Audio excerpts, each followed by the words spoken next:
Ration ডিলারদের কড়া বার্তা খাদ্যমন্ত্রীর, বাগদায় বার্তা খাদ্যমন্ত্রী অশোক কীর্তনিয়ার। পচা সামগ্রী যেন না দেওয়া হয়, সমস্যা দেখতে ফুড ইন্সপেক্টর যাবে, দুর্নীতির সঙ্গে কোনো রকম কোনো আপোষ নয় বললেন অশোক কীর্তনিয়া।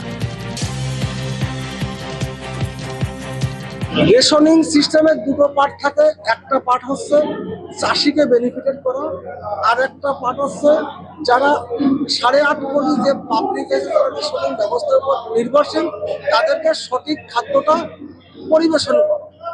আমাদের মূল উদ্দেশ্য এটা।